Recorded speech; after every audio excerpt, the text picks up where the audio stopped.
Hey everybody, I'm here today to tell you how to stop your car when brakes fail. If you are in the unfortunate situation where your brakes have failed and your brakes are not working, I'm going to show you exactly what you need to do to bring your car to a complete stop safely and effectively. Let's get right to it. I'm going to turn the camera around so I can show you exactly what to do. All right, I'm going to break it down into a step-by-step tutorial. Step number one is stay calm. I know that your immediate reaction will likely be to panic and freak out when you push your brakes and you realize that they're not working. But that's one of the worst things that you can do. Staying calm will allow you to do the other steps effectively. Staying calm will allow you to remember what I'm telling you in this video and remember what to do and actually do those things. So step number one is stay calm. Step number two, put your hazards on. Just like that. When you put your hazards on, it will let the other drivers know in front of you and behind you and potentially around you that something is wrong with your car, that you are experiencing some sort of vehicle difficulty.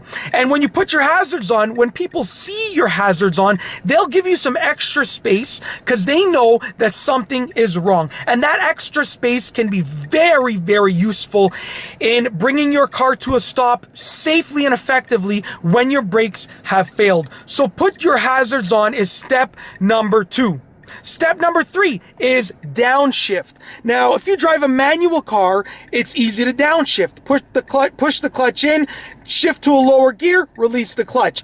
That will slow your car down. Now, if you're in an automatic car, there are a few different options. In most automatic cars, they'll have either a shifting option over here on the shifter. So I would switch into the option like that, which would allow me to downshift. Okay, there's also sometimes in modern automatic cars paddle shifters which allow you to downshift. In some older cars there are different options. If you don't have this right here, there are options like the number 2 and the number 1 and even the letter L that will allow you to downshift the car.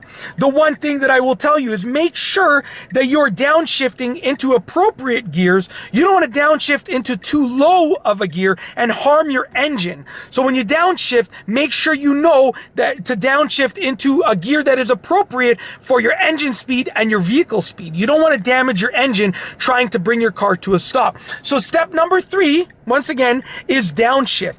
Step number 4 is pump your brakes. What you want to do is pump your brakes. Sometimes that might allow your brakes to start potentially working again or even start barely working again. It might slow you down.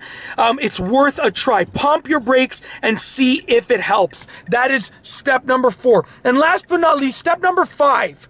As you've downshifted and you're slowing the car down, and after you've tried pumping your brakes, your last resort to bring the car to a stop is to use your emergency brake. Now there is a specific way to do this, so please pay attention and listen closely. I have an emergency brake right over here. Now, what you don't want to do is crank your emergency brake like that. That's one of the worst things that you can do, because what will happen is your car will likely skid to a stop. You'll lose control completely, and that's not good. What you want to do instead, my emergency brake is down right now. What you want to do instead is press and hold that button in, and you want to slowly raise the lever up. Just like that, slowly. And what that will do is that will slowly apply the emergency brake. It will act similar to the way that your car brakes. You want to slowly and gradually bring it up. It's going to start slowing the car down. When the car's almost at a complete stop, you can fully pull it up, and that will just bring the car to a nice, smooth, and slow stop, okay? Very, very, once again, very slowly. Press and hold, slowly bring it up.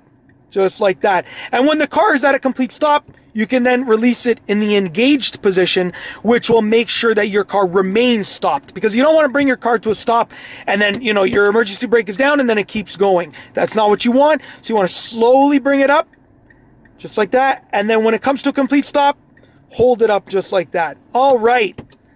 Now, one other quick note. I want to tell you, do not turn your car off when your brakes have failed. Because if you turn your car off, you're going to lose your power steering, which is going to make it much harder to maneuver the car. And if your brakes have failed, you want to have as much steering control as possible. You don't want to have failed brakes and then you don't have any power steering.